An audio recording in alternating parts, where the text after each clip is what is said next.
sampai sekarang. Kemudian saya mengajar di Universitas Dian Nusantara. Oleh sebab itu, dengan pengalaman yang ada di saya berharap bisa sharing atau teman-teman praktisi dan teman-teman akademisi di Unsri itu lebih, ya bentuknya sharing lah gitu ya. Ya. Baik. Di sini saya hanya menjelaskan bahwa apa sih artinya biomonitoring itu. Tentunya sudah paham banget. Bio yang saya pahami adalah biomonitoring itu dari kata biologi. Ya. Kemudian indikator dan monitoring. Jadi indikator adalah sesuatu yang menunjukkan ciri, ini secara harafiah ya. Jadi merupakan ciri, tanda untuk mendeteksi suatu lingkungan. Kemudian sekarang tanda ini bisa diimplementasikan untuk pencapaian. Itu secara harafiah ya. Kemudian monitoring itu adalah kegiatan pemantauan. Kalau di analisis dampak lingkungan yang saya paham adalah kegiatan pemantauan, jadi kecenderungan pengukuran. Jadi dia bisa mengukur untuk tren. Ya. Yang ini indikator, yang ini kegiatan salah satu metode untuk pemantauan dan kecenderungan ya. Jadi kita bisa melihat bahwa trennya bagaimana gitu. Trennya pada tahun yang akan datang, pada masa yang akan datang akan bisa lihat bahwa ini masih bisa diperbaiki atau enggak. Sehingga ada kegiatan dikelola, jadi lingkungannya bisa dikelola. Baik. Tadi bioindikator artinya variabel yang digunakan untuk mengevaluasi keadaan. Pak Iswaro, maaf Pak. Ya. Bisa difokuskan Pak? Ini nggak kelihatan ya Bu ya? Bisa kelihatan, tapi mungkin difokuskan Pak di. Oh ya. Coba difokuskan.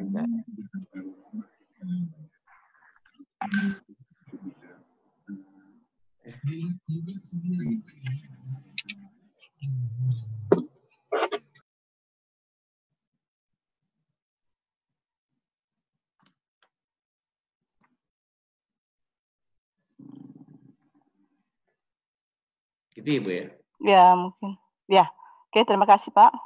Jadi ini indikator, di sini kalau bioindikator kita bicaranya adalah komponen biotik karena biologi.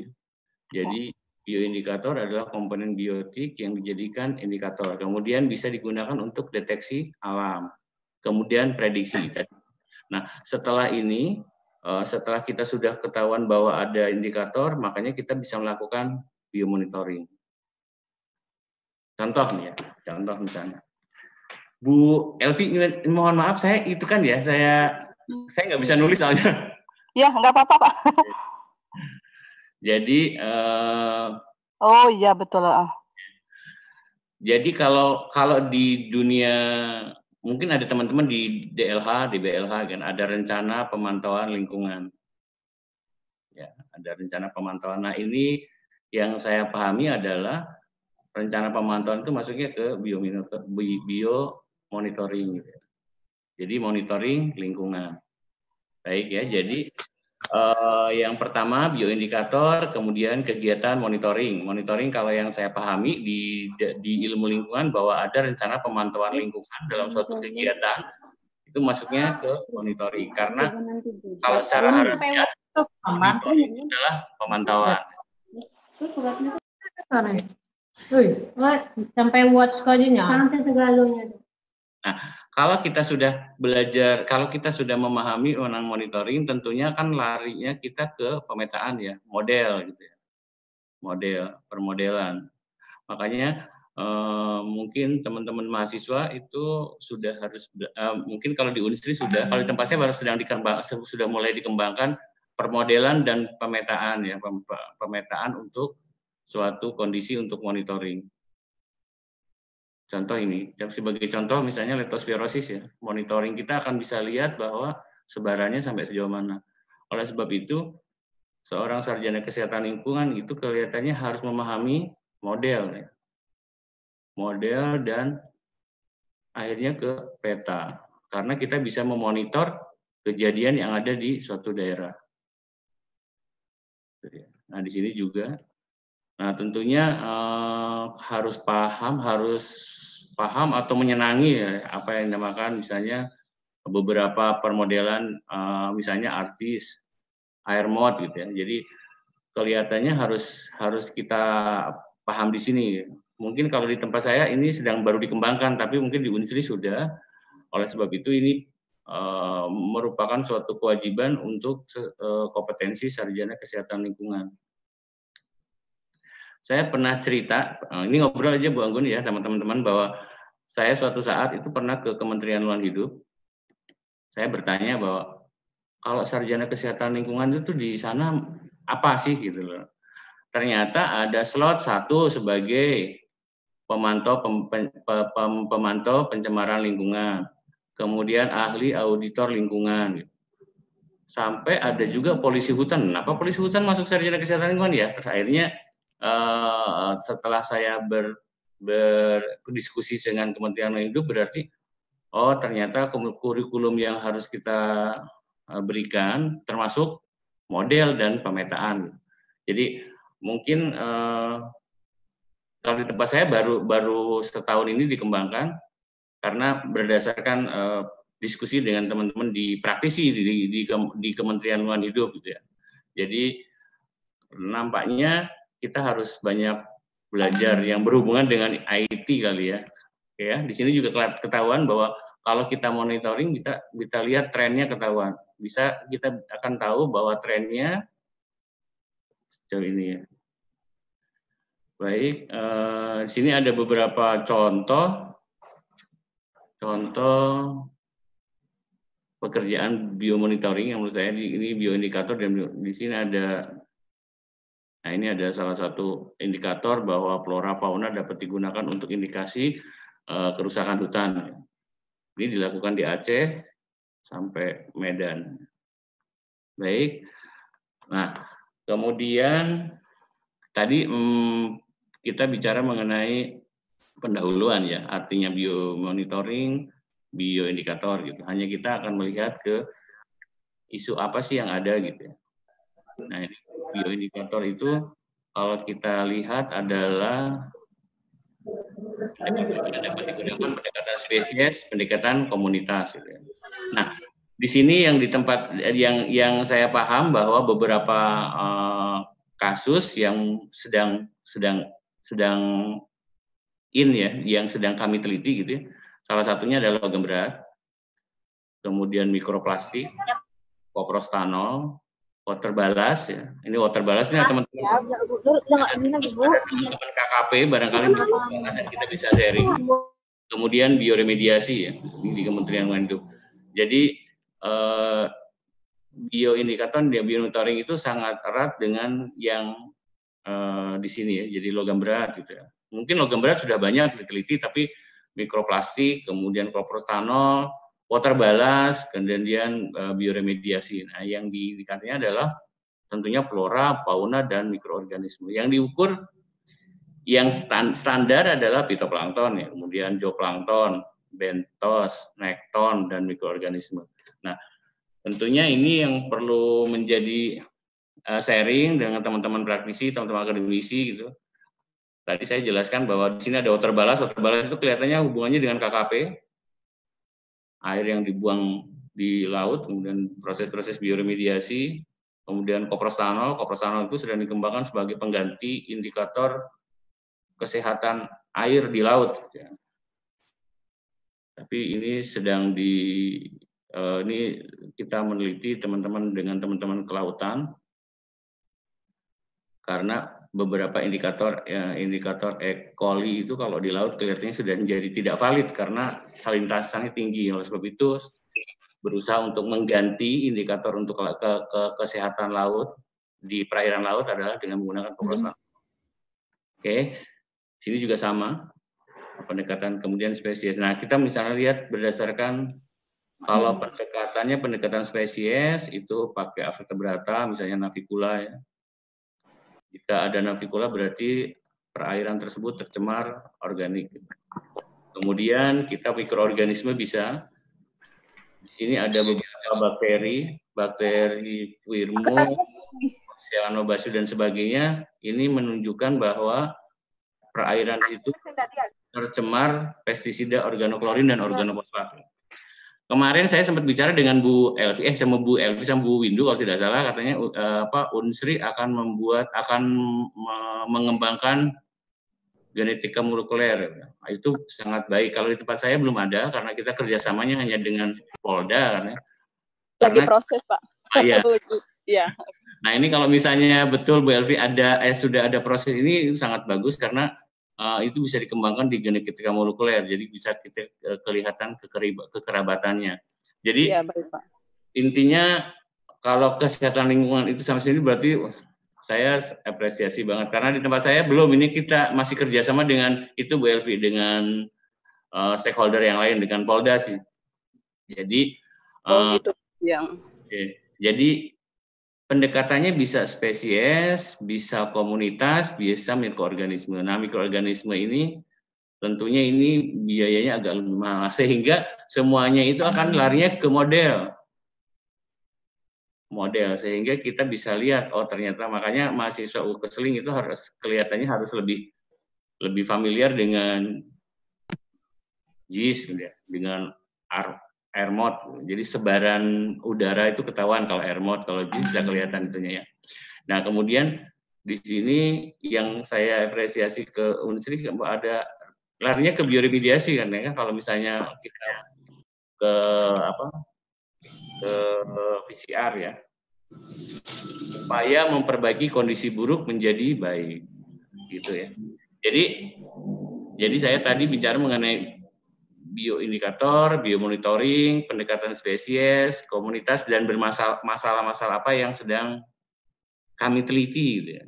Kami teliti dalam tadi itu, bahwa tadi ada koprostanol, ada water ballast, walaupun water ballast kelihatannya belum begitu ini, tapi ini merupakan salah satu pengembangan di Keseling.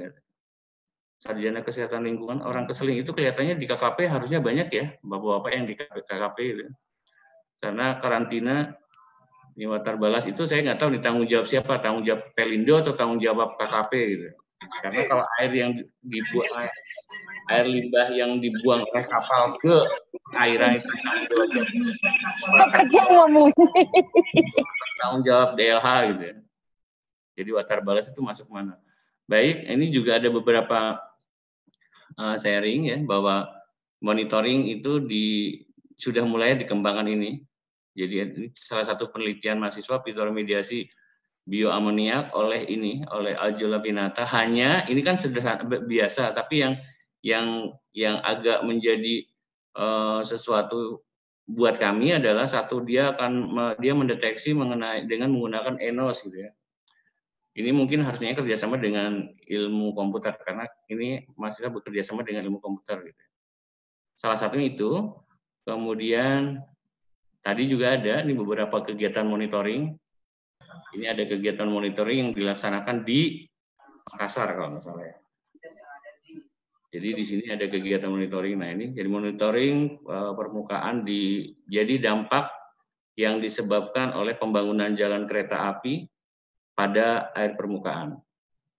Ini sangat sederhana sih sebetulnya, hanya kita mempunyai data series sehingga kita bisa monitoring selama proyek ini dilaksanakan sejak tahun 2010 sampai 2015, sharingnya data ketahuan sehingga kita bisa memprediksi, oh ternyata monitoringnya seperti ini, setelah itu baru apa? Berarti harus ada kegiatan pengelolaan kalau kondisinya tidak baik. Jadi yang saya pahami monitoring itu, mungkin ada juga beberapa paham monitoring itu adalah larinya ke biomarker dan sebagainya ya, bioakumulasi dan sebagainya. Hanya yang saya tahu di dunia lingkungan yang sekarang ini baru monitoring itu adalah bagaimana caranya memonitor suatu lingkungan sehingga bisa dikelola gitu lingkungannya. Baik, ini sebagai contoh tadi.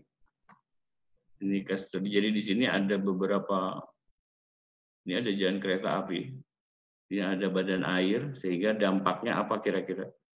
Sehingga ini data seriesnya 6 bulan sekali gitu. Sehingga kita bisa memprediksi kira-kira apa yang harus dilakukan oleh stakeholder untuk memperbaiki lingkungan yang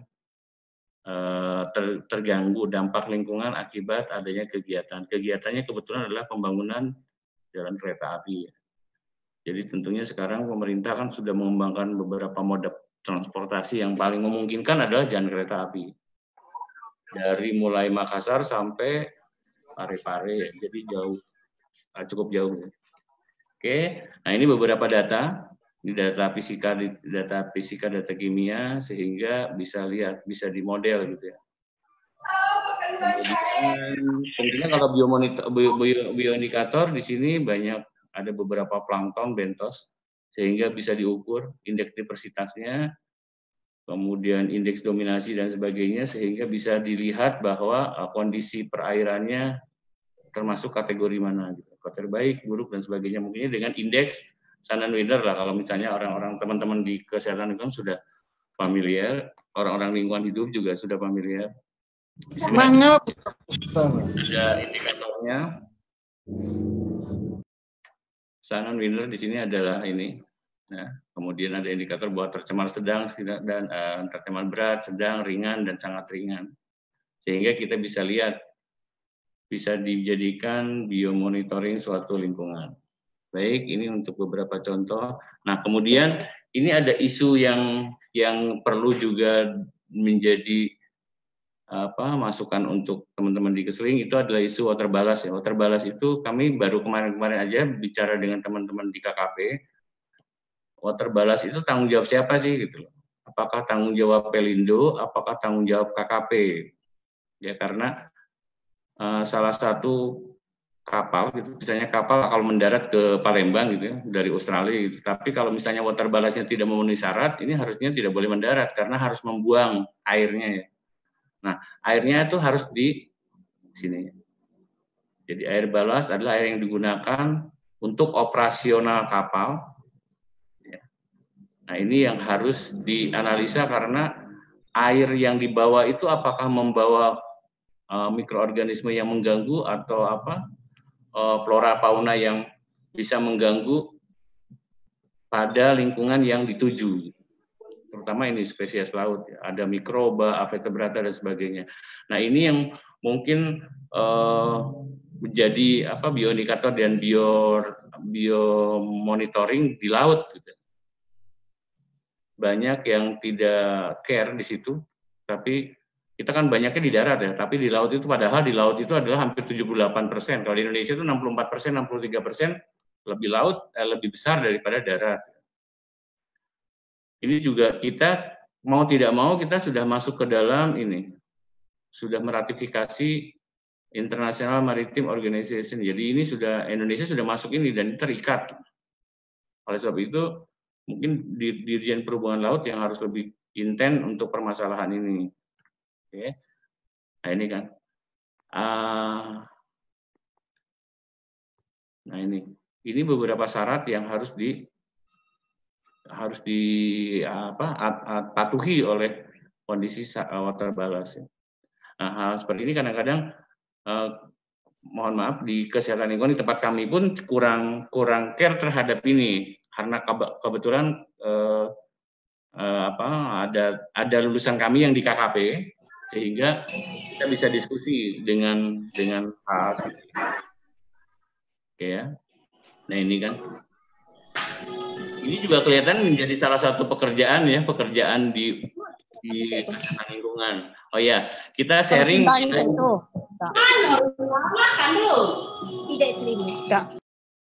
Ya, pekerjaan lowongan pekerjaan di Kesling itu apa aja sih? Satu kan kita itu teman-teman mahasiswa, kita itu kan di 2 departemen teknis ya kalau nggak salah ya. Kalau saya bicara dengan Bu Elvi di ESA bahwa kita tuh ada di Kemenkes. Satu, yang kedua KLHK karena ini kesehatan dan lingkungan. Nah oleh sebab itu kita harus lebih ke di 2 ini gitu. Nah, seperti tadi dibicarakan bahwa auditor lingkungan, analisis dampak lingkungan itu harus ditanggung jawab di Kesling gitu. Saya pernah mengerjakan jalan kereta api dari Jogja ke Bandara Internasional Jogja gitu. Kan ada prediksi gitu, prediksi getaran, prediksi kebisingan itu ini kan harusnya ngerjakan orang keseling kan, bukan dokter loh maksudnya. Jadi tinjauannya menjadi berbeda. Oleh sebab itu saya kok merasa ini harusnya keseling banyak berperan di sini. Gitu. Kemudian saya bicara juga dengan orang Larap ya. Larap itu ternyata orang keseling ada loh. Larap itu Land Acquisition Resettlement. Jadi ini pembebasan lahan lah ya. Ini kan Bank Dunia ya. Ternyata orang keselingnya ada. Oleh sebab itu ini mohon maaf saya loncat-loncat karena saya di keseling sehingga saya pinginnya keseling itu seperti ini gitu ya. Ya, jadi di sini. Nah, di sini juga kita kembali ke yang tadi bahwa dampak spesies asing. Ini kan yang dibuang oleh kapal yang bersandar di suatu daerah. Banyak kapal di Indonesia yang mendarat di Australia gitu ya. Ternyata ditolak karena apa? Karena kualitas air balasnya tidak memenuhi syarat. Ya, ini ada juga ini ada beberapa keputusan. Jadi sudah ada ya jadi badan karantina. Kelihatannya di KKP gitu ya. Kita bisa jadi pengadilan mutu dan keamanan hasil perikanan dan air laut ya. Nah, oke. Nah, ini beberapa dampak yang disebabkan oleh air balas yang kurang begitu baik ya. Ini bisa mengganggu perairan laut. Ikannya juga mati gitu. Nah, oleh sebab itu benar-benar ballast water itu harus termonitor dengan baik. Gitu ya. Saya pikir ini kalau untuk kita bicara mengenai ballast water, kemudian bioindikator mikroplastik gitu ya. Mikroplastik itu mungkin juga menjadi sesuatu yang lebih baik, kita lebih intens ya. Kita seperti tahu tadi bahwa daratannya tuh hanya 30% kita itu. Kemudian 70% 70-71% adalah di lautan. Nah, pencemaran mikroplastik itu kelihatannya harus menjadi lebih peduli lah terhadap ini. Kalau pencemaran plastik itu terdegradasi menjadi mikroplastik. Kalau misalnya di laut ya, misalnya itu di perairan. Kemudian kalau mikroplastik dibakar menjadi dioksin, menjadi masalah kan. Ini orang teman-teman keseling yang harus lebih banyak ini. Oleh sebab itu bagaimana sih ngatasinya? Biasanya dengan bioremediasi plastik. Makanya saya tadi menyebutkan bahwa salah satu untuk menanggulangi itu adalah bioremediasi.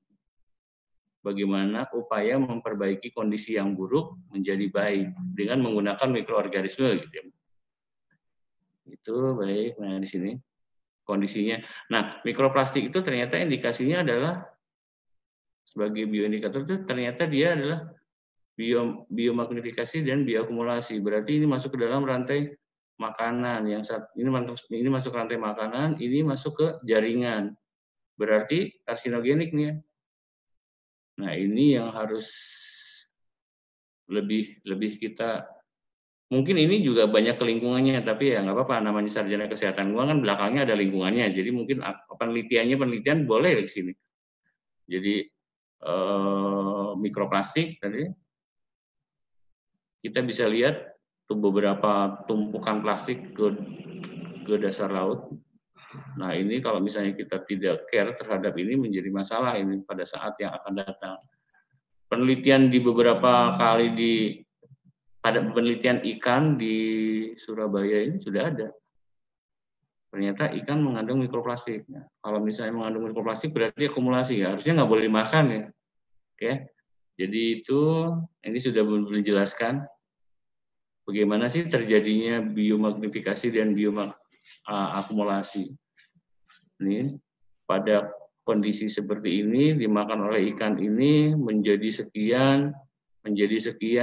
Nah, kalau misalnya dimakan oleh manusia, ya. Jadi kalau ada beberapa kelemahan yang saya kadang-kadang sharing dengan teman-teman DLA ya. Kalau misalnya kondisi air ini 0,05 ppm misalnya untuk Hg gitu. Nah, ini kondisi di air gitu. Nah, kalau kita larinya ke magnifikasi kan tidak bisa karena di ikan itu bisa menjadi 5 ppm. Apakah ini menjadi bioindikator perairan yang bersih gitu, kan tidak. Nah, itulah sebab itu kalau kita bicara bioakumulasi dan biomagnifikasi kelihatannya agak menjadi rumit gitu ya. Pada sungai itu 0,05 ppm berarti di bawah standar kan. Tapi kalau pada ikan karena magnifikasi dia udah hidup lama di situ, kondisi di air dengan di ikan konsentrasinya kan berbeda gitu ya. Jadi ada beberapa yang harus kita diskusikan gitu kalau kita bicara bioakumulasi dan biomagnifikasi, biomonitoring dan bioindikator gitu. Mungkin bisa diskusi dengan teman-teman DLH nanti kalau misalnya ada waktu ya. Nah, sini mikroplastik juga. Mikroplastik itu memang akumulasi. Kita harus mengakui bahwa mikroplastik itu akumulasi dan magnifikasi. Dia praktis merusak ekologi di perairan laut. Oke, ini sudah. Nah, kita kembali lagi bahwa teman-teman di Kesling, mahasiswa itu harus mau tidak mau harus menyukai ini kelihatannya, menyukai pemetaan gitu. Jadi kita tahu sebaran plastik di mana gitu ya. Sebaran burung di mana. Bagaimana kita mau mengatasi, bagaimana kita menganalisa leptospirosis, perilaku tikus aja kita nggak tahu kan ya. Sehingga sebarannya kita tidak paham. Jadi mau tidak mau harus berhubungan dengan IT. Tentunya saya juga banyak yang kelemahannya, tapi saya berkeinginan terutama di ESA gitu kita bisa sharing bahwa Kesling itu kan bukan hanya mikrobiologi lingkungan, Kesling itu entomologi lingkungan. Ada 3 kompetensi kan, mikrobiologi lingkungan, entomologi lingkungan, dan sanitasi gitu. Harusnya satu lagi pakai IT gitu. Karena toolnya adalah ini. Ya. Bagaimana kita mempelajari mikrobiologi, kita bicara mengenai bioremediasi, akhirnya larinya ke IT. Bagaimana memprediksi, di tempat saya ada namanya danau rawa pening. Danau rawa pening itu adalah danau purba yang dulunya itu menjadi danau yang baik ya. Nah, kan kalau dengan menggunakan bioremediasi kita kan melihat misalnya kandungan ini ya, fitoplankton, sehingga bisa diprediksi kira-kira tahun berapa sih danau rawa pening itu hilang gitu. Ya kan, karena ada eutrofikasi, kemudian ada sedimentasi gitu. Nah, itu bisa diprediksi dengan menggunakan pemodelan gitu. Sehingga kalau misalnya kita memperbaiki ini, apa yang dilakukan? Berarti kita harus membuat action plan 1, kita harus membuat ini 2 ini. Nah, peta ini yang bisa dilihat dengan menggunakan, sehingga kita bisa memonitor nih, kira-kira harus gimana. Ini sama dengan ini mikroplastik nih, sebarannya sampai sejauh mana gitu. Itu ya, di sini juga betapa sudah menyebar gitu. Terus pergerakannya juga bisa ketahuan. Oh, ternyata modelnya ke sini. Itu ya. Jadi 1. Kemudian, nah ini yang ketiga, salah satu adalah biomonitoring berdasarkan keberadaan bakteri endogenus. Ini mungkin bisa masuknya ke bioremediasi. Ya. Jadi kita bisa mendeteksi suatu lingkungan dengan keberadaan bakteri endogenus pada suatu lingkungan. Misalnya telah ditemukan suatu bakteri Bacillus firmus di danau tertentu sehingga indikasinya ternyata tercemar pestisida. Pestisidanya golongan organoklorin, organofosfat. Padahal organoklorin sudah dilarang sejak tahun 1080 berapa gitu kan, sudah mulai hilang. Tapi ternyata residunya ada. Nah, kalau residunya ada berarti akumulasi. Berarti perairan itu berbahaya. Padahal dimakan oleh ikan. Ikan dimakan oleh ikan besar. Nah, itu yang jadi masalah. Tapi itu yang secara akademisi seperti itu ya. Nah, itu yang mungkin perlu menjadi sharing buat teman-teman untuk biomonitoring suatu perairan. Ya. Kemudian tadi saya bicara mengenai, oh iya, dari beberapa sharing, mohon maaf loncat-loncat ya, tapi ini kita perlu juga disampaikan bahwa konsep sehat dan sakit secara ekologis ya. Apa yang dinamakan sehat itu secara ekologis, apa yang dinamakan sakit. Sebelum kita bicara tadi, sebetulnya harusnya ini dulu. Sehat itu adalah keseimbangan ekologis yang baik. Suatu lingkungan yang baik adalah suatu lingkungan yang sehat, yaitu suatu lingkungan yang mempunyai keseimbangan ekologis yang baik. Kalau suatu lingkungan itu buruk, berarti keseimbangan ekologisnya buruk. Misalnya gitu. Contoh suatu saat kita ada bicara mengenai ini, respirasi standar lah ya. Di sini ada bahan organik, glukosa lah, dioksidasi oleh O2 ya. O2 itu dibutuhkan oleh bakteri-bakteri yang aerob gitu ya. Nah, kalau kandungan O2-nya itu berkurang, DO-nya berkurang, maka kondisi perairan itu menjadi mature, menjadi mature itu berarti menjadi metabolisme menjadi cepat gitu ya. Ya. Jadi kondisi sakit adalah suatu kondisi sakit adalah suatu kondisi metabolisme organismenya itu menjadi cepat. Saya sakit berarti metabolismenya cepat gitu ya. Bagaimana caranya memperbaiki kondisi cepat? Gitu. Berarti saya butuh energi yang baik gitu kan ya. Nah, di sini akan menghasilkan CO2 dan H2O dan energi. Ini standar gitu.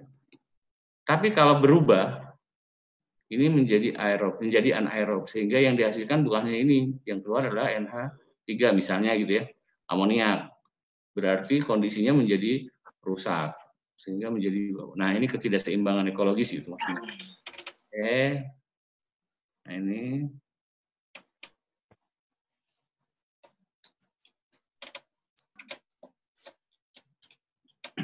Itu buat dibalas.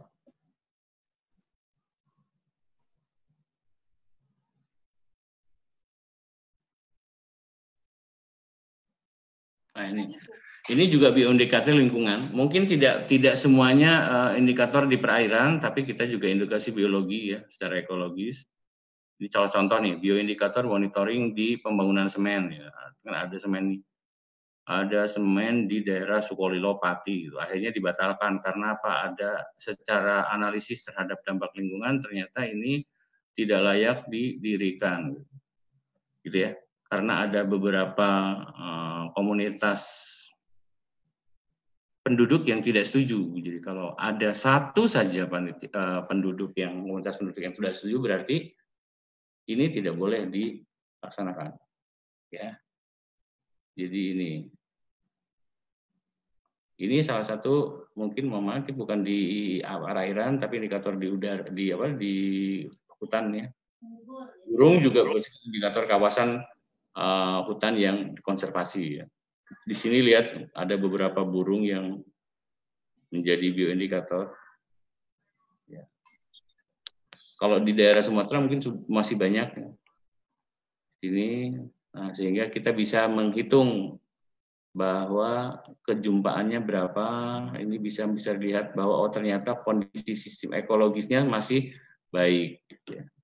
Kemudian ada juga beberapa status burung yang dilindungi oleh ini. Organisasi dunia yang melindungi itu, ya. Jadi dilindungi oleh undang-undang. Di sini juga ada, dilindungi oleh International Union for Conservation Natural Right to the Treatment Species, ya. Ini, oke, ini mamalia juga, itu bisa digunakan menjadi bioindikator. Ini yang saya jelaskan tadi, ini jalan kereta api antara Aceh ke Medan. Ternyata apa sih indikasinya? Ternyata ada flora fauna yang mengindikasikan bahwa kondisinya masih baik. Gitu. Kemudian dampaknya apa? Gitu. Sehingga kita bisa lihat biomonitoringnya. Kemudian ini ada pekerjaan juga, ada beberapa contoh di Tanjung Jati. Tanjung Jati itu ada PLTU yang terbesar kedua setelah Paiton di Pulau Jawa. Ini adalah kegiatannya. Dampak yang akan menghasilkan ini dampaknya, ini kegiatannya, sehingga kita bisa lihat, ini di laut juga ya, ini beberapa titik sampling, sehingga kita ketahuan apa sih, tentunya ini teman-teman di kesehatan lingkungan sudah familiar ya mengenai indeks Simpson, saya skip aja, indeks dominansi, sehingga kita lihat nih modelnya seperti apa. Bisa kelihatan, oh ternyata bisa melihat model dari tahun ke tahun. Nah, mulai tahun 2015 sampai 2019. Nah, ternyata bisa ketahuan modelnya. Sehingga setelah ini apa yang harus kita lakukan adalah pengelolaan lingkungan. Sama, kita melihat berdasarkan indeks keragaman nektarnya. Ya. Sama, ini juga keanekaragaman bentos. Ini tren modeling dari keanekaragamannya.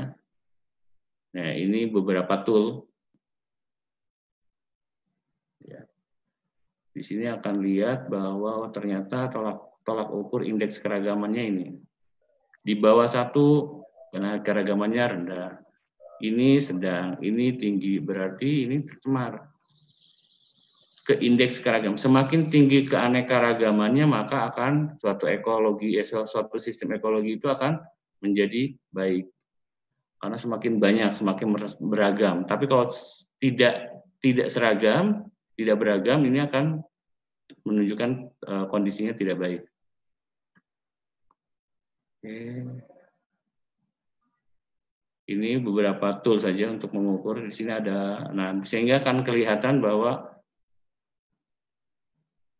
indeks diversitasnya seperti apa. Oke, nah yang ini juga perlu menjadi sharing bahwa ada bioremediasi plastik gitu ya. Ternyata walaupun belum berhasil, bagaimana caranya memperbaiki plastik, meremediasi plastik menjadi tidak mudah terurai. Gitu. Ya, di sini juga sudah dengan menggunakan bakteri.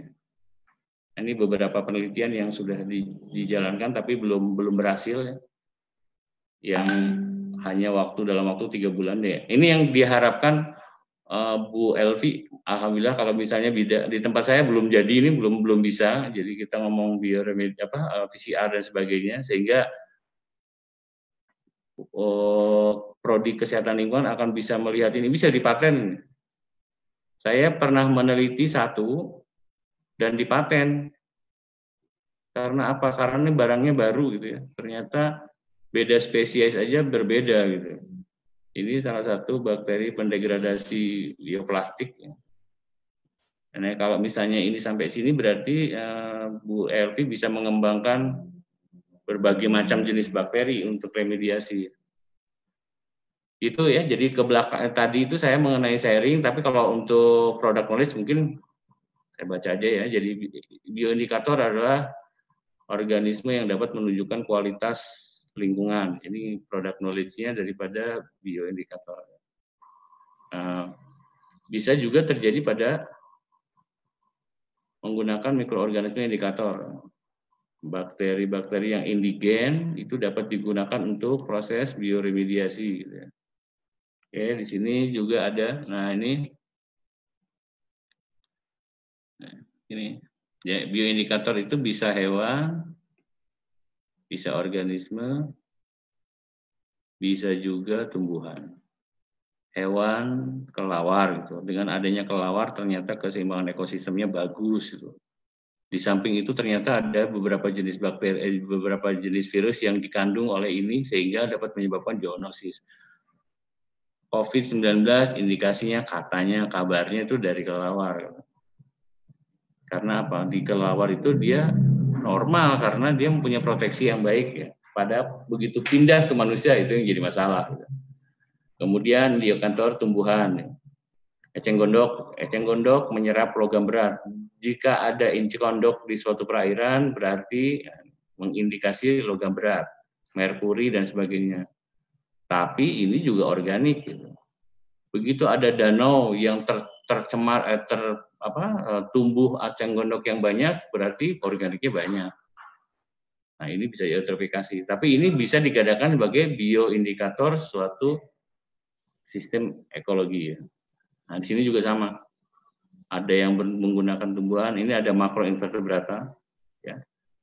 Ini lintah menunjukkan kontaminasi PCB, kemudian ini juga dapat menunjukkan suatu pencemaran organik. Demikian pula dengan ini. Sering melimpah di perairan yang jernih, sensitif, karena dia sensitif sehingga mengindikasikan, oh ternyata ini adalah makroinvertebrata yang dapat mengindikasikan suatu perairan yang tercemar, organik. Gitu ya. Itu, nah ini juga, tubivac. Gitu.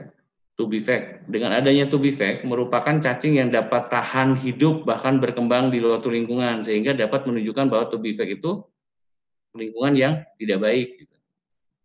Karena apa? Tubivac merupakan spesies indikator yang tahan dengan kondisi oksigen yang rendah. Sama juga ini. Moluska juga dapat digunakan bioindikator gitu. Moluska. Nah ini bivalvia gitu. Karena dia itu termasuk tumbuhan yang tidak bergerak di dasar perairan, sehingga dia terpapar setiap hari gitu ya. Sehingga dapat diketahui oh ternyata ini teridentifikasi lingkungan yang tercemar. Kerang itu kalau kita meneliti logam berat itu yang diambil adalah kerang ya, karena dia mengakumulasi setiap hari logam-logam atau apa organik, anorganik yang ada di perairan tersebut. Itu sama ini standarnya kualitas ini. Jadi ketahuan bahwa ternyata kualitasnya baik, buruk, sedang dan sebagainya bisa dimonitoring kan masuknya. Ya, tadi sudah dijelaskan bahwa jenis bioindikator ada bioindikator tumbuhan, ada bioindikator hewan. Di sini lebih ada beberapa indikator. Nah ini menunjukkan adanya intan. Nah, saya juga nggak tahu nih apakah teman-teman pertambangan memang ada ilmunya namanya mikro, ada salah namanya mikro paleontologi. Mungkin teman-teman di Unsri ada yang mempelajari ini sehingga menunjukkan bahwa jika ada mikroorganisme ini A gitu, menunjukkan ada jenis tertentu yang bisa ditambang misalnya. Di sini kan ada juga nih. Disease alpina di Swedia menunjukkan adanya emas gitu. Itu bioindikator juga. Ada sih yang mempelajari itu gitu, barangkali ada yang mempelajari itu. Kondisi lamun juga sama ya. Nah, pada lamun.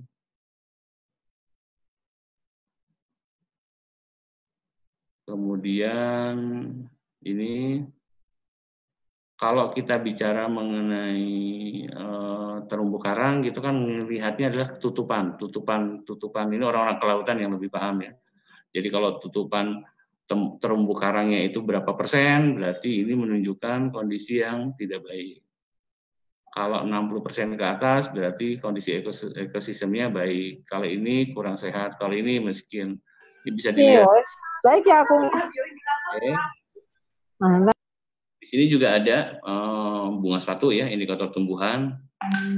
Kemudian bioindikator eceng gondok juga bisa. Ciri-ciri bioindikator itu satu gitu ya, mudah diidentifikasi, tersebar kosmopolit, kemudian jumlah dan keberadaannya ada di situ, kemudian kelimpahan dapat dihitung. Jadi saya pikir begitu. Nah ini juga standar bioindikator coliform. Nah ini yang perlu menarik, ini mungkin kita bisa diskusi mengenai ini juga selain water ballast. Indikator coliform di perairan itu kan harus tidak ada ya, E. coli dan coliform. Nah, masalahnya kalau ini masuk laut, apakah bisa menjadi standar kualitas air? Padahal ada beberapa indikasi jika masuk ke laut dengan salinitas tinggi, E. coli akan berkurang kan? Sebagian akan mati. Apakah ini bisa jadi bioindikator untuk kesehatan air laut? Nah, oleh sebab itu mungkin ini yang perlu dikembangkan gitu, karena kalau misalnya 10/6 di air tawar itu bisa berbahaya, tapi di laut gitu kan, di laut ini akan berkurang jadi 10/1 misalnya. Nah kemudian apakah ini berbahaya airnya? Ya tetap berbahaya, gitu. Karena indikatornya E. coli-nya kalau di laut menjadi berkurang. Nah sekarang ada pertanyaan adalah bagaimana kondisi ini jika masuk ke laut? Nah, teman-teman itu sudah mulai meneliti mengenai mungkin teman-teman yang lain sudah banyak, hanya di kami baru dikembangkan gitu ya. Koprostanol gitu. Koprostanol itu ini pengganti indikator E. coli di laut. Ya, karena ini merupakan bentuk sterol yang bergabung ini dari feses ini. Jadi kalau misalnya koprostanolnya sekian di laut itu bisa terdeteksi, oh ternyata tidak berbeda dengan E. coli, karena E. coli masuk ke dalam salinitas yang tinggi, dia akan berkurang. Kalau koprostanol enggak. Nah ini apakah ini bisa digunakan sebagai pengganti E. coli? Nah ini yang perlu didiskusikan dengan teman-teman DLH gitu ya, teman-teman PDAM. Di sini terbukti bahwa kalau E. coli dan fecal coliform itu masuk laut berkurang.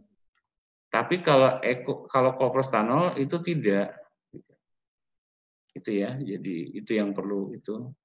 Nah sini juga.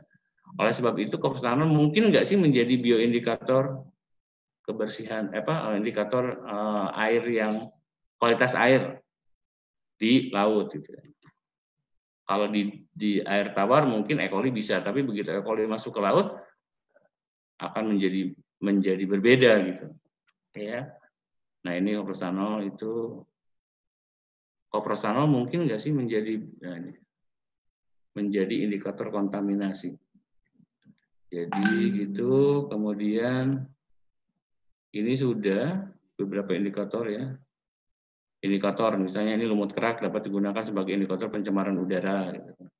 Kemudian, nah tadi sudah bicara bahwa mengenai pendekatan indikator, bioindikator. Ada pendekatan spesies, ada pendekatan komunitas. Kalau spesies tadi bahwa lumut kerak itu merupakan indikator pencemaran udara. Eceng gondok pencemaran logam berat. Ini juga sama. Ini merupakan bioindikator pendekatan spesies untuk terjadi lingkungan yang tidak baik. Tapi ada pendekatan komunitas yang tadi sebutkan tadi, ada plankton, ada bentos gitu ya, dengan menggunakan indeks diversity dan sebagainya. Ini jadi ada penerapan spesies. Jadi kita bisa lihat menggunakan ini Shannon Winner, itu standar mungkin ya teman-teman sudah paham banget. Kemudian kita lihat juga indeks kelimpahan. Ada indeks dominansi. Kalau pada suatu perairan ternyata yang dominan adalah navikula, berarti tercemar. Gitu. Kalau misalnya yang dominan itu adalah jenis-jenis tertentu, gitu, mikroorganisme tertentu, itu juga tidak baik. Gitu. Harus beragam. Gitu. Semakin indeks diversity-nya baik, maka lingkungan itu menjadi baik. Baik, jadi tadi saya bicara mengenai beberapa yang sharing ya, bukan tadi bicara mengenai, saya tidak menyentuh logam berat, tadi bicara mengenai koprostanol, kita bicara water ballast, kemudian kita bicara mengenai beberapa indeks untuk mengukur memonitor suatu lingkungan, kemudian kita bicara mengenai bioremediasi. Dengan berbagai contoh ini saya sharing buat teman-teman. Saya pikir begitu Bu Elvi dari saya, mudah-mudahan bisa menjadi diskusi yang bisa menjadikan wawasan buat saya pribadi dan buat teman-teman semua. Saya pikir begitu. Assalamualaikum warahmatullahi wabarakatuh. Mudah-mudahan bisa bermanfaat Bu Elvi, Bu Anggun, Bu Dini, Mbak Dini. Baik, terima kasih Pak Isworo. Itulah tadi presentasi dari narasumber kita ya. Nah, sesi selanjutnya adalah sesi diskusi tanya jawab. Nanti kita bisa sharing informasi dan diskusi bersama terkait masalah bioindikator dan biomonitoring untuk kesehatan perairan. Nah, ini Pak ada beberapa pertanyaan ya Pak ya dari teman-teman kita yang sudah masuk di kolom chat. Saya coba bacakan ya Pak ya. Silakan. Oke, ini ada pertanyaan pertama dari Rami, dari BBTPPI Kementerian Perindustrian, Pak. Nah, mohon informasi, apa yang harus dilakukan oleh masyarakat untuk mendukung pengelolaan lingkungan perairan berbasis bioindikator dan biomonitoring? Mohon contoh kasus yang berhasil, Pak. Terima kasih. Baik, pertanyaannya adalah apa yang dilakukan oleh masyarakat untuk monitoring suatu daerah gitu ya, Bu? Ya. Biomonitoring yang dilakukan, kalau monitoring misalnya kalau masyarakat apa yang dilakukan bisa melakukan dengan menggunakan sumber daya dengan kemampuan masyarakat sendiri, misalnya dengan bioremediasi bisa, ya. Iya, betul. Dengan menggunakan berbagai tumbuhan yang bisa mengindikasikan bahwa ini bisa menjadi baik gitu. Tapi kalau misalnya sudah sangat parah gitu, ya mungkin harus bicara dengan bicara dengan stakeholder yang menangani, misalnya dengan lingkungan hidup, dengan PU atau apapun gitu. Tohnya kalau misalnya kita mau memperbaiki suatu lingkungan, masyarakat juga butuh budget untuk memperbaiki itu kan. Tanggung jawabnya adalah tanggung jawab stakeholder yang menangani. Tapi kalau misalnya masyarakat itu mau menangani, tentunya harus diskusi dengan stakeholder yang ada gitu. Apakah diperbolehkan atau enggak? Kalau misalnya skalanya kecil mungkin tidak berpengaruh, tapi kalau skalanya besar gitu, itu menjadi masalah. Benar, Pak. Ya, kalau misalnya suatu saat masyarakat mau memanfaatkan ikan, keramba dan sebagainya, di tempat kami juga ada, di tempat daerah saya itu ada beberapa petani yang membuat keramba gitu, tapi ternyata harus diskusi dengan Dinas Lingkungan Hidup karena ternyata keramba itu banyak bahan organik yang diberikan kepada ikan sehingga kondisi perairannya menjadi tidak baik gitu. Oleh sebab itu, kalau misalnya masyarakat mau menangani itu perlu ada diskusi, ada koordinasi dengan stakeholder yang ada sehingga penanganannya tidak salah. Walaupun betul, tapi harus ada diskusi. Misalnya kita mau menetralkan suatu lingkungan yang buruk menjadi baik dengan bioremediasi, paling gampang lah dengan tumbuh-tumbuhan yang bermanfaat, misalnya untuk fitoremediasi gitu ya. Nah, masyarakat harus paham bahwa kalau misalnya kita melakukan remediasi oleh tumbuhan, apakah tidak menjadi gulma gitu ya kan? Eceng gondok itu suatu agen biologi untuk meremediasi perairan. Tapi itu gulma gitu. Kalau misalnya makanannya banyak, dia akan berkembang dengan cepat gitu. Nah, kalau misalnya salah satu saat masyarakat itu menangani itu ternyata menjadi gulma, itu menjadi permasalahan. Mungkin harus melibatkan stakeholder, melibatkan akademisi, ya, melibatkan NGO sehingga penanganannya tidak salah. Tapi gitu, Bu. Baik, Pak. Terima kasih. Berarti untuk penanganannya tetap kita harus melakukan koordinasi ya, Pak, dengan stakeholder terkait ya, Pak, ya, untuk pemberdayaan masyarakatnya dalam penanganan pengolahan lingkungan yang lebih baik lagi. Nah, pertanyaan selanjutnya, Pak, ada dari M. Yudi dari instansi UPT Labkesda, Pak, dari Labkesda, Pak. Nih. Indikator apa yang diambil jika ada kejadian air sungai jadi berwarna hijau pada musim kemarau? Mungkin indikator biologi apa mungkin ya Pak ya yang bisa dijadikan para indikator kali? Indikator biologi kalau misalnya sungai itu kan banyak faktor misalnya. Kalau misalnya hijau itu berarti kan fitoplankton. Biasanya fitoplankton. Nah kalau misalnya ada beberapa, makanya saya tadi sharing bahwa dominansi itu menjadi buruk gitu. Kalau suatu perairan itu dominasi eceng gondok atau misalnya ada beberapa fitoplankton tertentu yang bisa berkembang, itu menunjukkan jadi dapat dijadikan indikator bahwa ini tercemar gitu, ya kan? Jadi kalau misalnya menjadi hijau berarti ada beberapa fitoplankton yang dominan di situ, yang harusnya itu beragam menjadi. Nah biasanya fitoplankton yang berwarna hijau saya nggak tahu jenisnya apa. Dia akan lebih tahan dan dia akan menyesuaikan secara metabolisme pada kondisi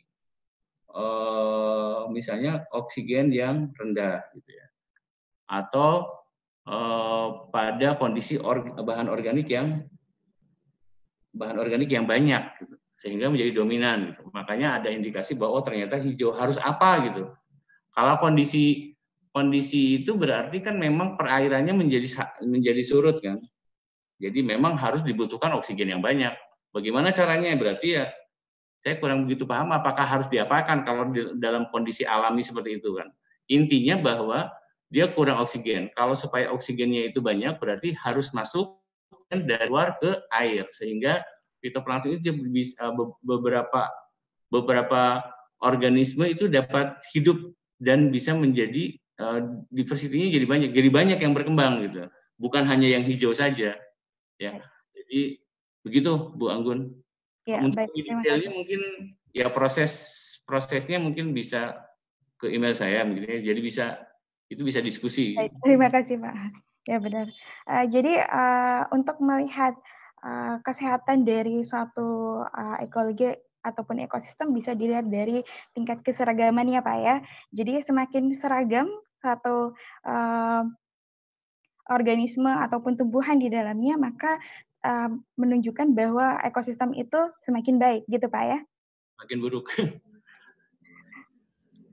Indeks keanekaragamannya Bu. Ya, indeks keseragamannya satu ekosistem maka semakin baik ya Pak ya. Oke, Pak ada lagi Pak pertanyaan selanjutnya Pak. Saya mohon bacakan ya Pak ya. Izin bertanya, indikator untuk kolam IPAL Puskesmas tanaman air atau ikan yang bisa digunakan gitu. IPAL. Ini teman-teman sanitarian yang harus lebih paham. Ada beberapa penelitian sih memang dengan menggunakan fitoremediasi. Misalnya tergantung IPAL-nya itu teridentifikasi kira-kira apa yang kena gitu. Misalnya yang tinggi misalnya amoniak gitu ya, atau apa misalnya logam berat gitu. Jadi kalau kita melaksanakan fitoremediasi kita harus tahu bahwa jenis pencemarnya apa. Kalau pencemarnya organik berarti tumbuhannya ini. Kalau pencemarnya amoniak ini, kalau logam berat ini gitu ya. Jadi harus jelas harusnya. Apakah mahal? Enggak juga. Kita buat suatu instalasi pengolah limbah secara biologi, kita bisa diukur kira-kira menjadi berapa gitu. Kita ada beberapa kerjasama Bu Anggun dengan baterai. Jadi kita kan ada kerjasama dengan GS baterai, jadi aki, berarti kan PB. PB itu setiap bulannya hanya berapa botol ya, tapi kan harus ditangani karena logam berat. Akhirnya minta bantuan dengan kita buat kerjasama bagaimana caranya menetralkan PB dengan menggunakan fitoremediasi. Akhirnya berhasil. Hanya masalahnya fitoremediasi itu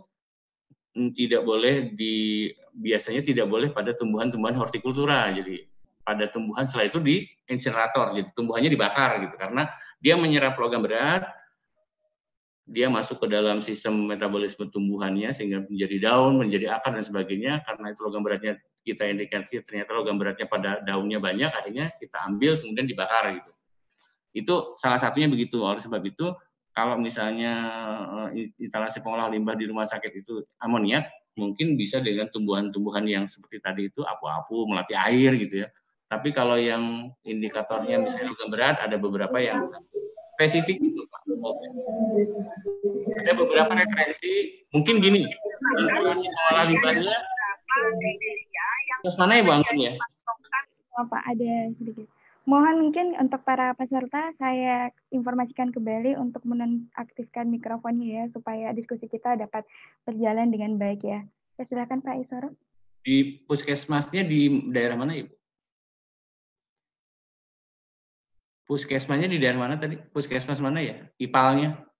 IPAL-nya tadi dia mohon maaf Pak, ini dia tidak menyebutkan dari puskesmas mana Pak.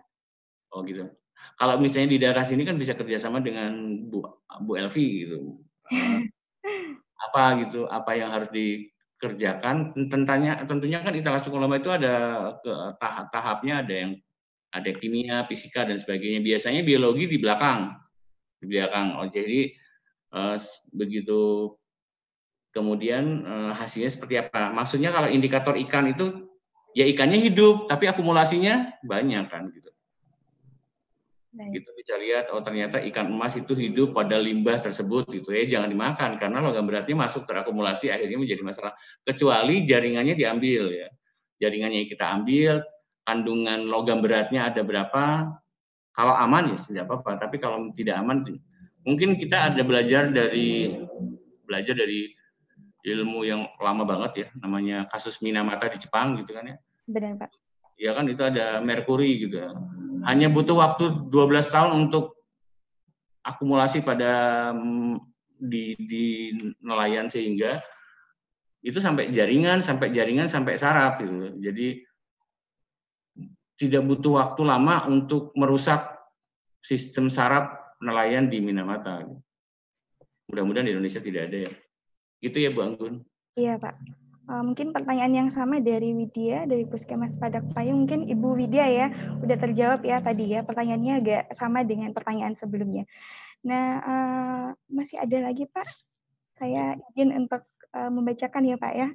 Ini kayaknya animo untuk pertanyaannya benar-benar ini. Salah satu indikator cemaran di laut menurut Permen LH51/1995 adalah parameter BOD Pak.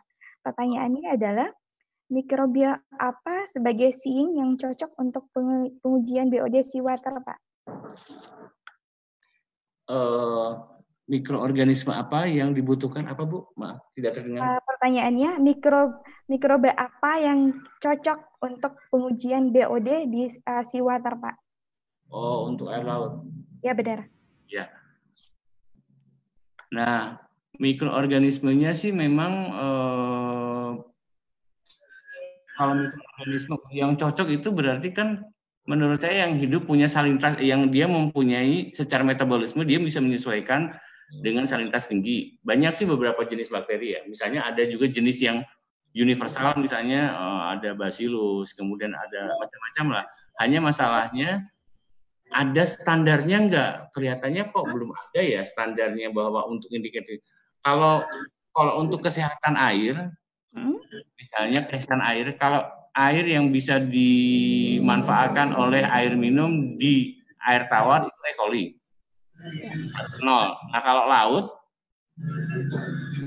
itu makanya saya jelaskan tadi bahwa kalau misalnya E. coli itu di laut udah tidak bisa ideal untuk identifikasi kesehatan laut karena sebagian besar dia tidak bisa menyesuaikan dengan sistem ekologi di laut, mati lah istilahnya gitu. Nah oleh sebab itu penggantinya adalah penelitian dari teman-teman itu adalah koprostanol, karena koprostanol itu kalau koprostanol itu ada di laut di tawar itu ada 1000, masuk ke laut jadi 1000. Kalau E. coli itu 1000 bisa jadi hilang sehingga identifikasinya tidak jelas gitu. Nah, kalau tadi, nah, koprostanol itu apa? Bakteri nggak? Bukan. Koprostanol itu sterol gitu loh. Sekarang bakteri apa yang dapat digunakan untuk indikasi kesehatan air? Saya tadi sudah menjelaskannya, nanti sebentar. Air, bentar ya Bu. Iya Pak, silahkan Pak.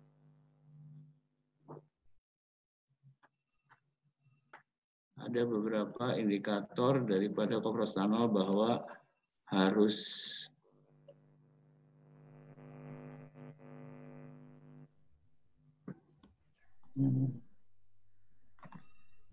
bentar. Kok nggak ketemu?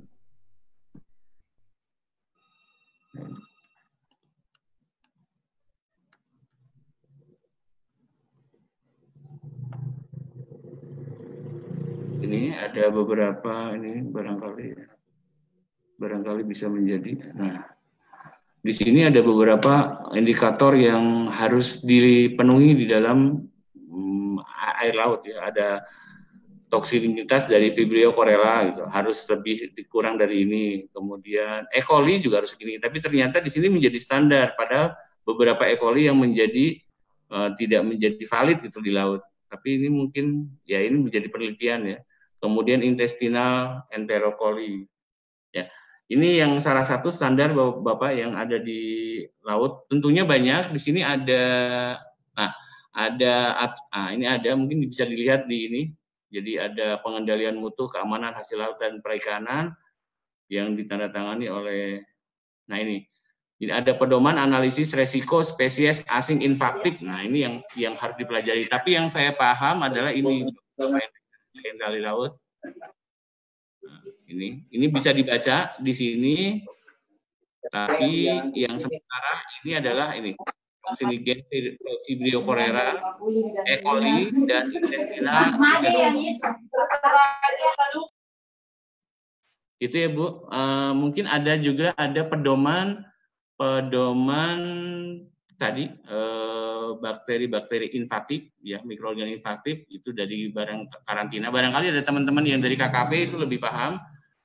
Kemudian yang tadi E. coli, cholera, dan intestinal bacteria. Sementara itu Bu. Tapi kalau mau dibaca mungkin di situ ada standarnya di standar mikroorganisme invasif untuk laut. Baik, Pak. Terima kasih Pak Iswaro. Mungkin Pak Armas dari BBTPPI, kami berharap ini bisa menjawab ya Pak ya. Nah, pertanyaan selanjutnya nih Pak. Dari Jelly Dianje Loindong dari Puskesmas Bintara, Bekasi Pak. Izin bertanya katanya. Cemaran apa yang menyebabkan air berbusa di aliran sungai BKT Jaktim? Yang menyebabkan air berbusa, Pak. Air berbusa itu berbagai macam-macam sih sebetulnya. Kondisi berbusa itu bisa amoniak juga bisa menurut saya, amoniak juga, NH3 juga bisa gitu. Tapi masalahnya saya nggak begitu paham berbusanya seperti apa. Kalau yang saya tahu adalah beberapa, kalau misalnya ada amoniak itu biasanya ada berbusa. Tapi berbusanya apakah kayak sabun gitu atau hanya berbusa di perairan saja gitu, di seperti biasa gitu. Tapi kalau berbusa banyak itu mungkin banyak faktor yang menyebabkan. Biasanya itu Bu. Tapi kalau untuk kondisinya seperti apa saya harus lihat dulu apakah betul begitu atau enggak, atau barangkali ada masukan berbusa itu berbusa seperti apa, saya nggak begitu paham. Kalau saya lihat amoniak berbusa, kalau amoniaknya tinggi biasanya berbusa. Gitu Bu. Baik Pak, terima kasih.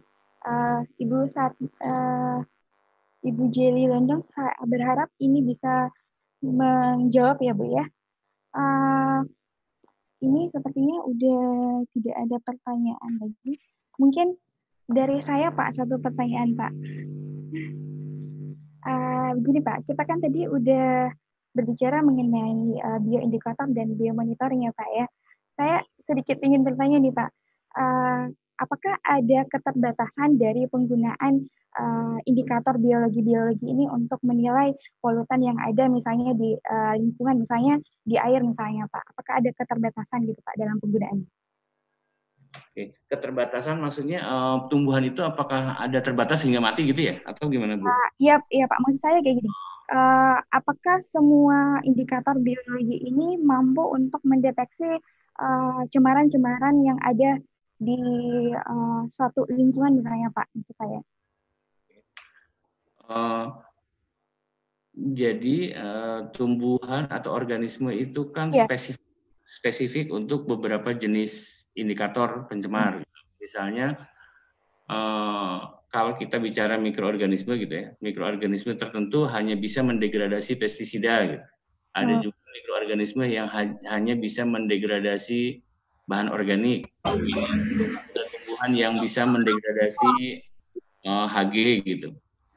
Atau dan sebagainya. Sehingga butuh penelitian Bang Gun.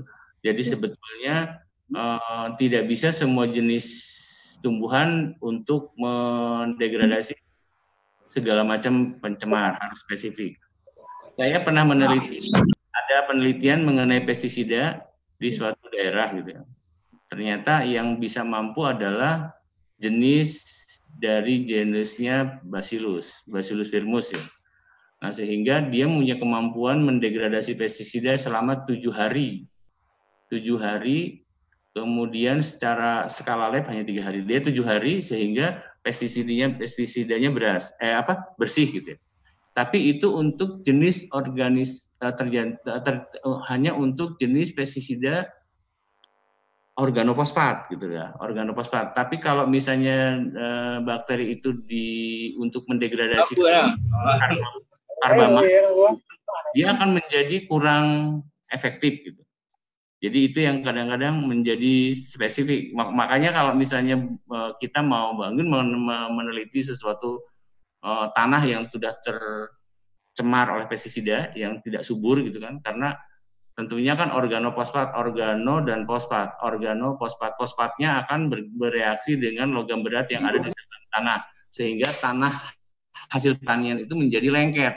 Nah, intinya bagaimana caranya tanah yang lengket, yang bersatu dengan logam itu dipecah dengan menggunakan mikroorganisme tertentu gitu, atau tumbuhan tertentu sehingga pecah menjadi tanah yang baik gitu. Oleh sebab, tapi bangun itu hanya jenis-jenis tertentu, jadi tidak bisa semua. Tapi kalau misalnya maksudnya bakteri itu apakah punya keterbatasan sampai sejauh mana gitu ya? Ya ada. Kalau misalnya organisme itu logam berat atau misalnya organik, bahan pencemarnya semakin banyak, dia akan tidak punya kemampuan, maka dia akan berubah menjadi aerob, menjadi anaerob. Jadi di keterbatasan. Kalau limbah itu organik, tentunya yang mendegradasi adalah bakteri-bakteri aerob. Tapi kalau oksigennya nggak ada, dia akan berubah menjadi anaerob sehingga menjadi bau gitu. Karena yang dihasilkan bukan CO2 dan H2O, menjadi NH3. Ada ketasan bangun, misalnya bakteri yang aerob akan mati berganti menjadi anaerob. Tumbuhan itu akan mati mengganti tumbuhan yang cocok di suatu daerah, itu menjadi bioindikator. Baik, Pak. Ya, Bu. Baik, Pak. Terima kasih, Pak. Ini ada pertanyaan lagi, Pak. Satu pertanyaan lagi, Pak. Dari Ibu Imelda Purba, Pak. Nih. Saya tertarik dengan hasil kajian Pak Isora tentang bioremediasi plastik menggunakan mikroorganisme. Ini bagaimana efektivitasnya dan bagaimana peluang mikroorganisme yang lain untuk degradasi plastik ini, mengingat plastik menjadi salah satu isu krisis lingkungan saat ini. Ya. Terima kasih Bu Imelda. Bu Imelda itu harusnya bareng-bareng selesai neliti plastik ya Bu Imelda ya.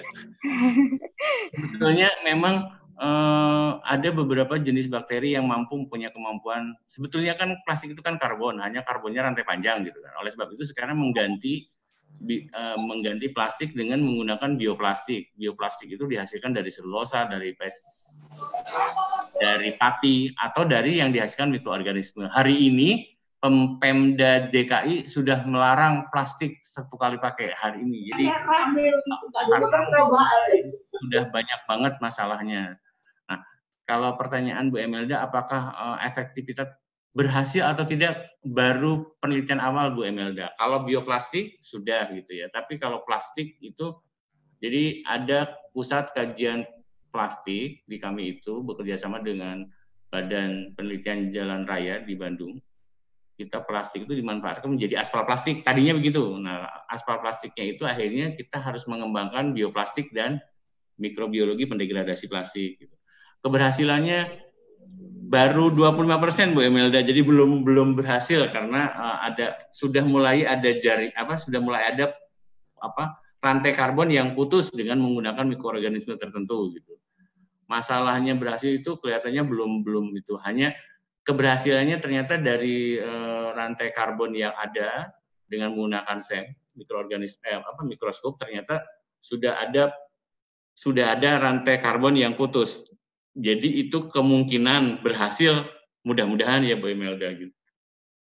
Karena memang susah, hanya kalau plastik, apalagi plastik yang PET yang agak susah banget terdegradasi gitu.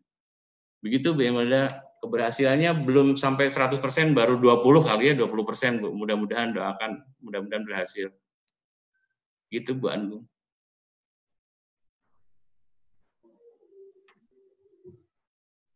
Bu Anggun nggak ada suaranya.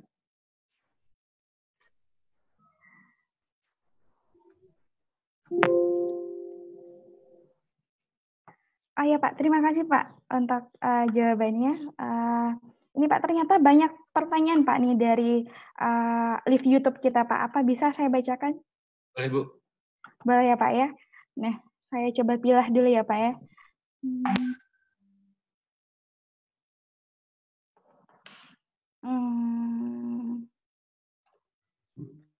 Bentar ya Pak ya, saya coba bacakan.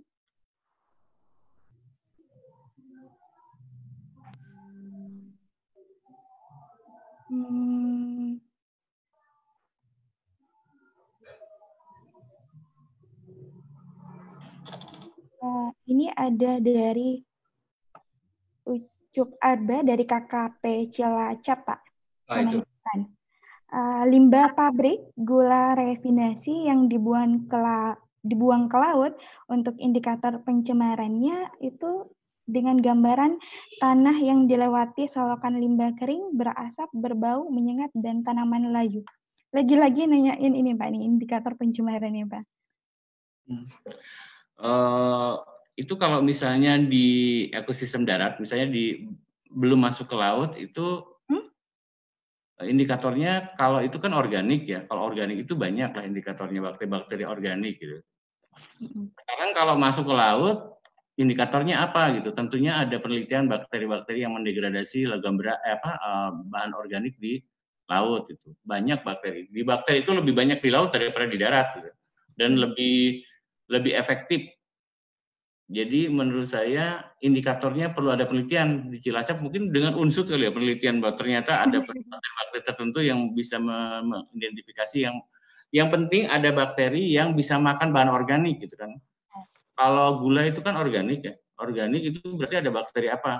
Nah, indikasinya di situ. Kalau ternyata ada bakteri yang banyak di situ, yang berarti indikatornya adalah bakteri misalnya apalah, misalnya bakteri apa? Misalnya bakterinya katakan salmonella lah atau apapun lah. Nah kalau ada bakteri bacillus, ada bacillus di situ kumpul berarti ada indikator bahan organik. Ternyata kalau ditelusuri, oh ternyata benar ada gula rafinasi yang masuk ke situ gitu. Jadi kalau ada makanan pasti orang itu kayak saya nih, saya orang Jawa ya Bu Anggun, saya orang Jawa. Senangnya orang Jawa itu kan yang manis-manis ya, makan manis, gulai manis. Semua manis ya, gudeg manis. Kalau dikasih gudeg pada suatu daerah, yang datang siapa? Pasti orang Jawa kan, orang Jogja yang datang situ. Karena yang mau adalah makan itu. Kalau orang Jawa Timur nggak mau karena agak asin kan, gitu. Saya lama di Jawa Barat juga bingung. Nah ini kok manis semua gitu. Jadi orang akan berkumpul, organisme akan berkumpul kalau makanannya cocok gitu. Jadi kalau ada gula rafinasi yang masuk ke laut, berarti bakteri tertentu yang hanya hidup di situ. Nah, teridentifikasi, oh ternyata salmonella, oh ternyata E. coli, oh ternyata bacillus. Ya itu jadi bioindikator terjadinya bioindikator tercemarnya suatu tempat, suatu pencemaran. Kalau yang dibuang adalah Hg, dilihat merkuri gitu, bisa dilihat oh, bakterinya apa, bisa diindikasi bahwa ternyata bakteri tertentu yang bisa cocok untuk lingkungan itu. Jadi dominansi itu berarti dominan gitu. Apakah baik dominan itu? Enggak. Gitu. Kalau semakin dominan, orang yang lain indeks diversitasnya semakin minggir gitu. Ya jadi hanya kelompok. Hanya masalahnya kalau masuk ke laut, gula itu harusnya ada treatmentnya. Ada instalasi pengolah limbahnya sebelum buang ke laut. Nah, kalau misalnya semua limbah organik atau limbah apapun masuk ke laut, nah itu menjadi masalah. Tapi kan laut punya kemampuan memperbaiki diri gitu. Memperbaiki karena luas sehingga bisa diperbaiki gitu. Nah, yang menjadi masalah kalau plastik karena plastik terdegradasinya kan lama. Jadi suatu lingkungan itu mempunyai kemampuan memperbaiki diri dengan sendirinya secara alami. Kenapa sih terjadi COVID gitu? Mungkin bumi itu merestart diri sendiri untuk memperbaiki. Hanya baiknya dengan korban banyak orang gitu kan. Sama, lingkungan pun sama. Jadi kalau masuk organik situ, laut akan memperbaiki diri dengan adanya oksigen sehingga menjadi netral. Indikatornya apa ya? Berapa jenis bakteri yang harus kita cari? Saya pikir begitu, Bu. Ya, Pak. Ini ada pertanyaan lagi, Pak. Boleh ya, Pak ya? Saya izin. Sepertinya animo peserta kita ini cukup tinggi ya, Pak ya. Ini ada beberapa pertanyaan lagi, Pak, dari akun YouTube kita, Pak. Boleh izin, Pak, saya coba bacakan? Ya. Baik, ini ada pertanyaan dari Sakiatul Galuh Nafisa, Pak. Ya. Mau bertanya mengenai bioremediasi ini kan membutuhkan waktu lama. Itu berapa lama waktunya, Pak? Lalu kondisi lingkungan harus sesuai. Sedangkan sekarang ini padat penduduk, Pak. Nah, apakah ini cukup efektif, Pak? Oke, baik. Upaya memperbaiki lingkungan yang buruk menjadi baik itu bioremediasi itu kan adalah upaya memperbaiki kondisi buruk menjadi baik gitu. Memperbaiki kondisi yang toksik menjadi tidak toksik, menjadi senyawa yang kompleks menjadi tidak kompleks. Dengan menggunakan biologi. Biologi bisa menggunakan fitoremediasi, dengan menggunakan bioremediasi bakteri atau dengan apapun lah. Nah, salah satu organisme yang berkembang dengan cepat adalah mikroorganisme gitu. Makanya kalau dengan menggunakan mikroorganisme biasanya akan lebih cepat meremediasi sesuatu dengan cepat gitu. Hanya masalahnya sekarang adalah di lingkungan, apakah cocok atau enggak gitu kan ya. Oleh sebab itu penelitiannya dilakukan di lab. Nah, permasalahannya bakteri pendegradasi itu harus melalui proses enkapsulasi. Misalnya jadi bakteri itu dikapsulkan, kemudian jika dibutuhkan gitu, kita aktifkan gitu. Mungkin kita harus menganalogikan dengan Yakult ya. Mohon maaf itu nyebut merek nggak apa-apa lah ya. Yakult itu kan Lactobacillus kan. Dia punya masa expired date dari Januari, misalnya Januari sampai Agustus 6 bulan. Nah, itu masa aktifnya, masih baiknya ya. Nah, kalau misalnya setelah 6 bulan, itu kan bisa jadi masalah, kan bisa menjadi beracun atau apapun. Oleh sebab itu, kita yang menjadi masalah atau bioremediasi yang dilakukan oleh bakteri, itu kesulitannya adalah mengenkapsulasi bakteri gitu.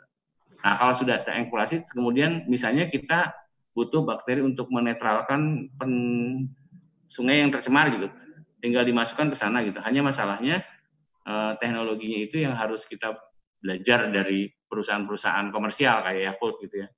Kalau saya proses enkapsulasi itu sedang proses, tapi kelihatannya belum sampai situ gitu. Karena mengaktifkan bakteri pada waktu tertentu yang belum. Ya, kalau paling mudah ya paling masukin kulkas, itu dibutuhkan baru dikeluarkan. Tapi kan tidak bisa dikomersilkan. Nah, sekarang masalahnya pertanyaannya apakah efektif?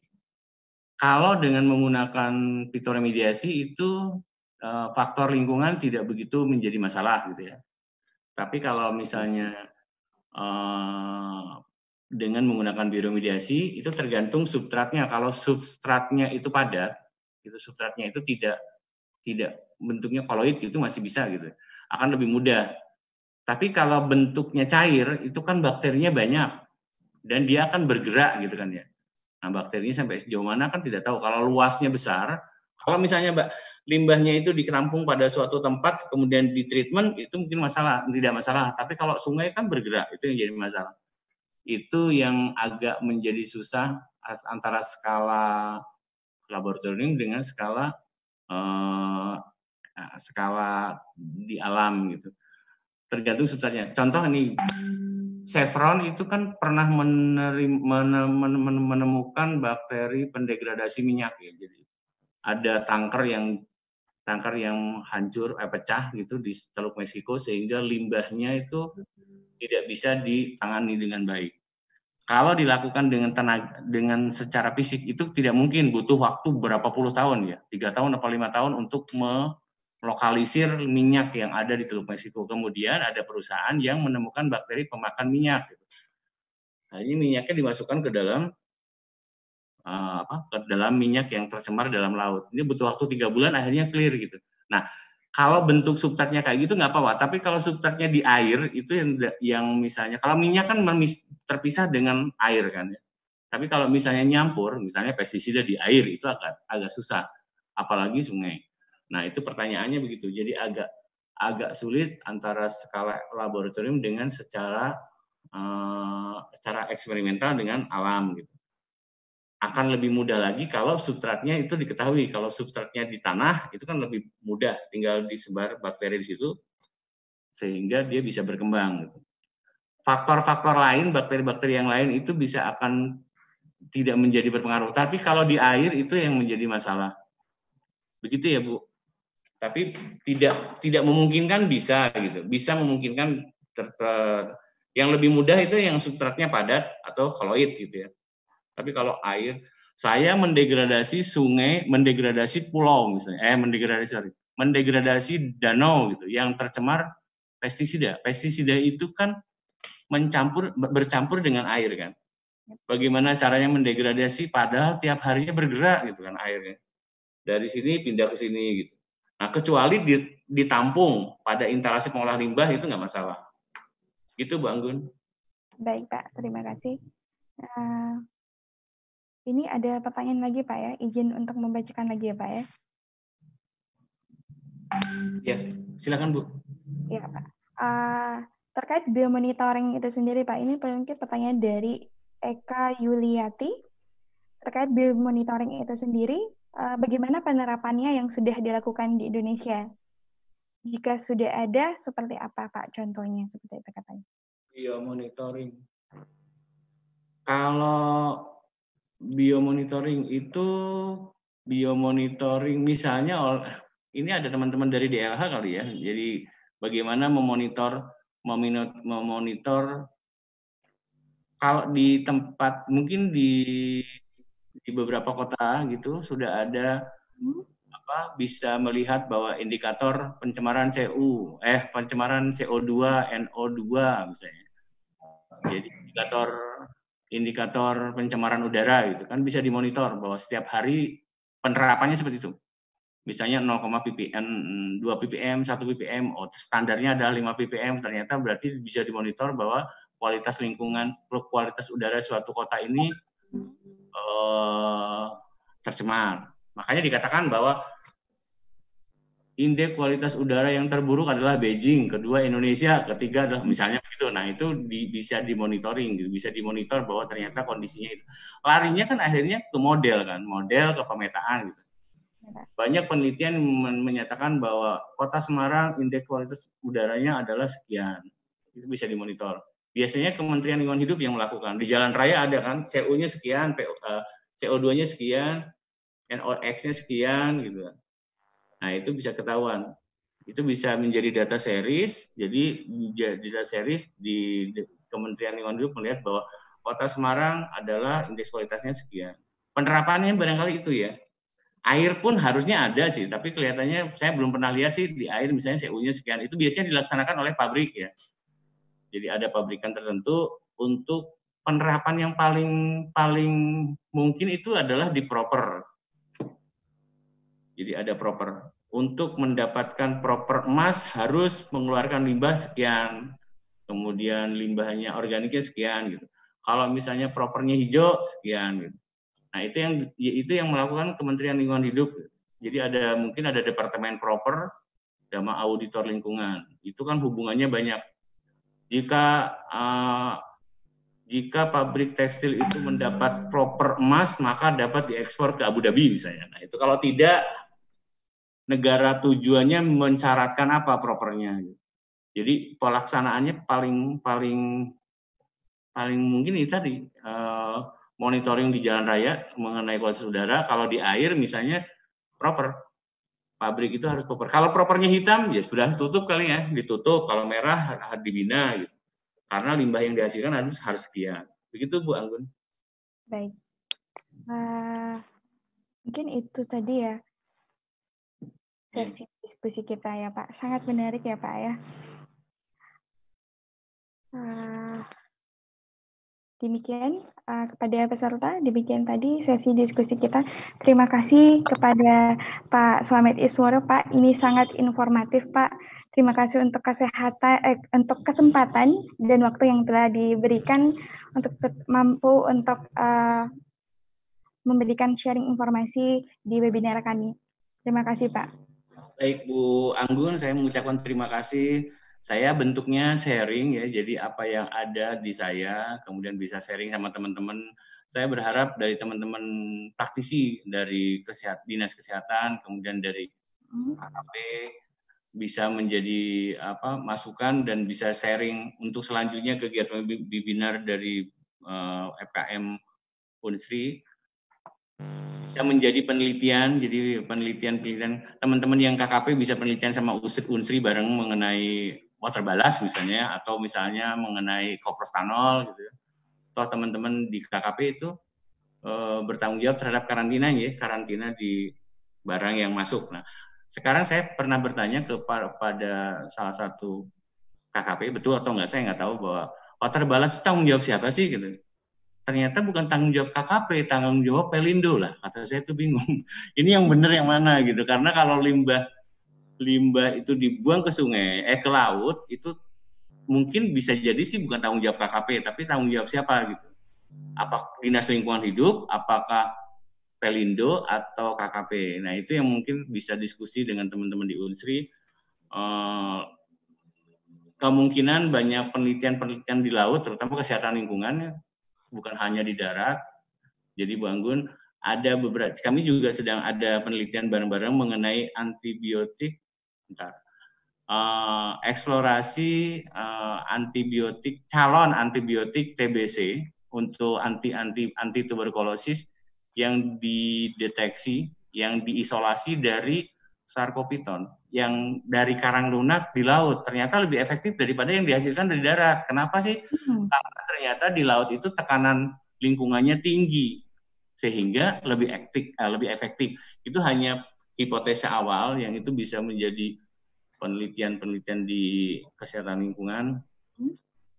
Mudah-mudahan bisa bekerja sama ya Bu Anggun dengan teman-teman yang di stakeholder yang lain.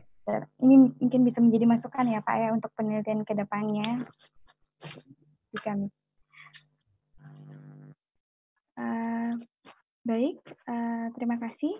Nah, kepada pembicara kita, narasumber kita, untuk selanjutnya adalah sebelum saya menutup sesi webinar kita pagi ini, ada beberapa hal yang perlu saya informasikan kepada peserta ya. Kami ada menyediakan e-sertifikat untuk peserta yang mengikuti webinar kami dengan mengupload bukti screenshot keikutsertaannya pada webinar. Nah, saya coba untuk screen share ya. Sebentar.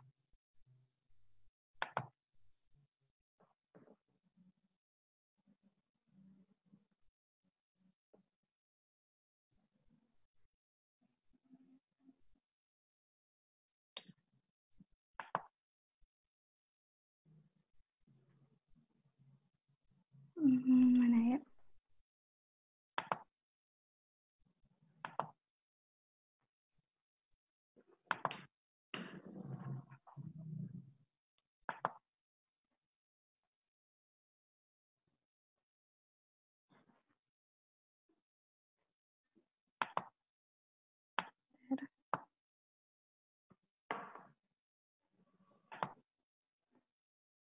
Ini adalah informasi untuk peserta. Link tautan untuk unduh materi webinar dan e-sertifikat dapat diakses di sini. Kemudian link daftar hadir selama pelaksanaan webinar dapat diakses di sini. Nah, untuk peserta yang tadi tidak sempat untuk mengikuti keseluruhan rangkaian acara webinar kita, dapat diputar kembali di link YouTube FKM Unsri di link di bawah.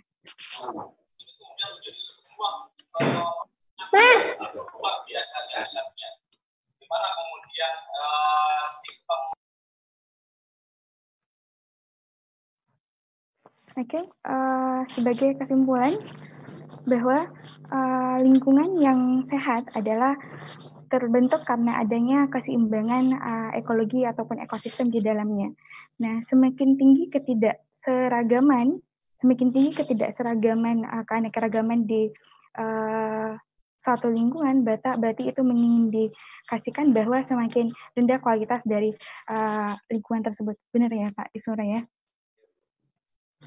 Nah, yang menjadi concern kita adalah saat ini adalah yang menarik adalah bagaimana penggunaan indikator-indikator biologis untuk melihat sebagai sign awal, sebagai early sign ya, bahwa kondisi lingkungan kita itu tidak dalam kondisi yang baik-baik saja.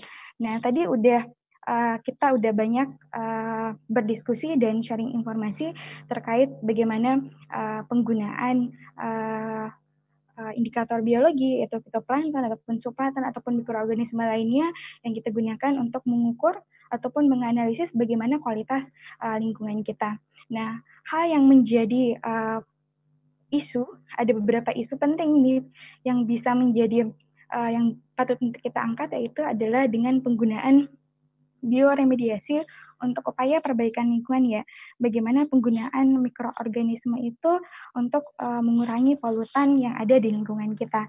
Nah, selain itu tadi ada disinggung sedikit mengenai water balance ya Pak ya. Nah, mungkin ini nanti bisa dijawab ya, apakah ini adalah tanggung jawab dari KKP atau gimana ya Pak ya. Nah, selain hal itu, terkait dengan penelitian ke depannya, mungkin untuk kita sebagai kesehatan lingkungan ya, hal yang bisa menjadi highlight adalah bagaimana penguasaan kita terhadap penggunaan IT ya Pak ya, mengingat bahwa analisis masalah kesehatan lingkungan itu kita memerlukan bagaimana cara kita untuk melakukan pemetaan terkait analisis kesehatan lingkungan itu sendiri. Ya, seperti itu ya Pak ya, Pak Iswara ya Pak ya. Baik, terima kasih lagi yang sebesar-besarnya kepada seluruh peserta, terutama kepada narasumber kita. Pak, ini sangat informatif buat kami. Terima kasih kembali untuk kesempatan dan untuk waktu, sehingga Bapak mau untuk sharing informasi di room ini. Nah, demikian dari saya selaku moderator, memohon maaf jika selama pelaksanaan webinar ini ada kesalahan. Nah, saya ingatkan kembali untuk para peserta untuk mengisi daftar link kehadiran yang sudah saya share di kolom chat untuk mendapatkan e-sertifikat. Oh ya Pak, saya mohon maaf nih Pak, ada yang ke-skip Pak nih. Ada yang meminta untuk alamat email nih Pak. Mungkin mereka dari teman-teman kita ingin melakukan diskusi lebih lanjut nih Pak. Gimana Pak? Baik. Terima kasih. Saya memang berkeinginan itu karena harus banyak masukan.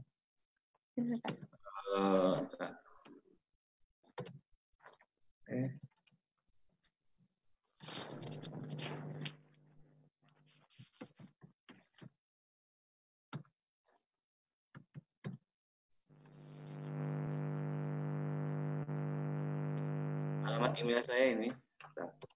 Baik. Ya Bu.